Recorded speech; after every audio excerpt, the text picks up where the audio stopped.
I'd like to give a new look at how I see the power of system design. But I realized the hard way that if you clean up the rivers in Europe with a biodegradable soap, you destroy the habitat of the orangutan.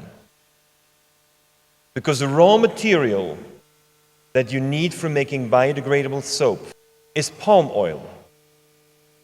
And Indonesia cuts the rainforests in order to plant palm trees so you could have a biodegradable oil. If you use a biodegradable plastic like the polylactic acid, so strongly promoted now by American corporations, then you're promoting genetically modified organisms. Because all plastics that are made biodegradable are from genetically modified organisms. The wisdom of the past is not the wisdom of today. Time has come not only to rely on the wisdom of the past, time has come to create the wisdom for the future that brings real sustainability forever. And we must admit we have fallen short of that objective. Hence, there is what we call a fatigue with the concept of sustainability. We are simply not delivering. If we only teach our children what we know, they will only do as bad as we do. We need to create a space with a large degree of freedom to imagine new pathways towards sustainability. And please see the S in red, pathways. Just like the French philosopher Hugues de Jouvenel speaks about les futuribles, the possible futures. I think system design is one of those new pathways. I'm not pretending it's the only one. What is needed to create an industry, a society based on this contribution from system design? In the first place, positive thinking. There is so much negativism in this world that the bright light you can bring by being positive. Second, acquire the capacity to have mass communications. And third, secure that you can implement mega projects on the ground. Time has come to think big again. So the basis is science. But which science? Of course, a system science, whereby we see the solid integration of biology, chemistry, and physics with non-linear mathematics. We forget that nothing in nature evolves through linear mathematics. Everything is non-linear. System science has been around for decades. And do you remember the Club of Rome, the limits to growth? The question is not to study system science. The question is how to put it in practice, how to apply it.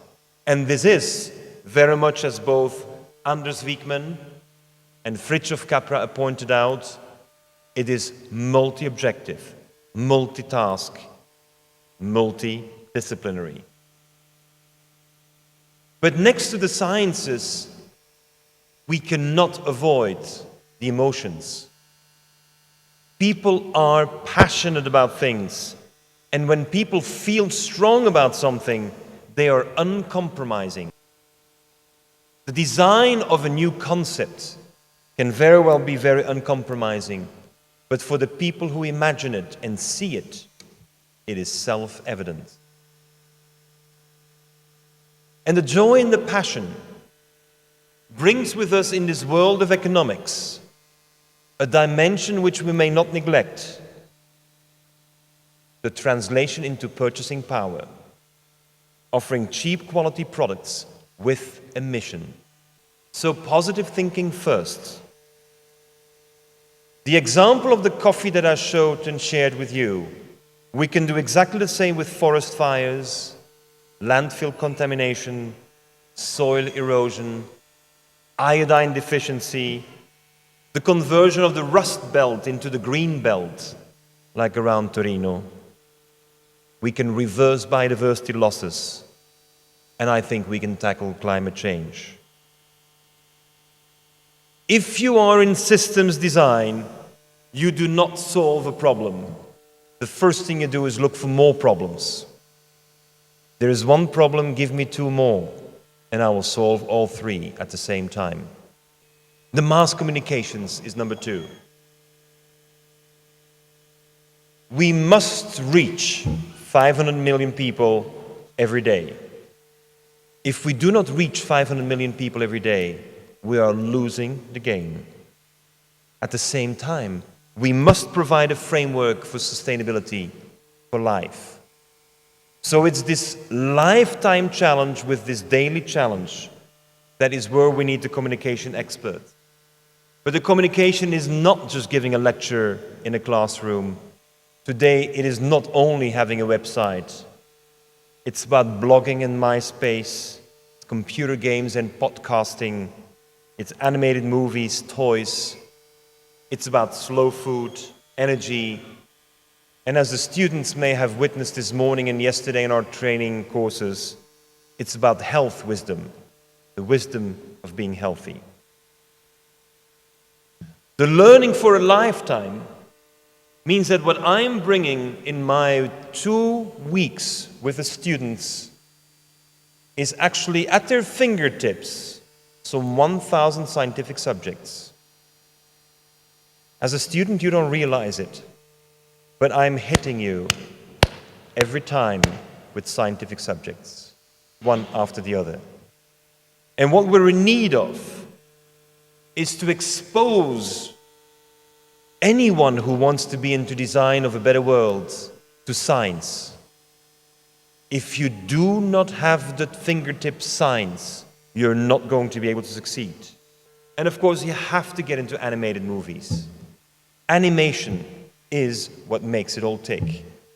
From your cell phone to your iPod to wherever it can move. It is not TV anymore, and you'll have to do it in at least 100 different languages. According to UNESCO, there are 6,000 languages left. At this moment, our work has been translated into 127 languages. Mega projects is number 3. We have to move away from non-committal small projects. That doesn't mean we have to do one big project. It means that we have to have one big set of concepts and make certain that we generate cash flow. If you don't generate cash flow, you don't generate value added, you are out of business. Go and live in the world of foundations, and they're few. But what you're seeing here is a key word, nuovi prodotti, new products, new resources. And going from metal industry didn't make any difference. It could be done for so many different ones. And the bottom line is, it makes more money. It makes economic sense. What I think is that the systems design is the beginning of a process. The way we can view industry, economic development, and society differently. On the basis of the 5 years of the workshop that we're doing, you can see emerging a new way for looking at economic development in Torino, in Piemonte. And that, in the end, is what we need. A shift of a generation thinking differently about economic development. What more is not needed? Well, we do not need the 10 ways to reach sustainable livelihoods. That's not what we needed. What we're in need of is an open mind, the freedom to think out of the box, the capacity to imagine what has not been imagined before. This is what entrepreneurs do. Take the risk and jump forward.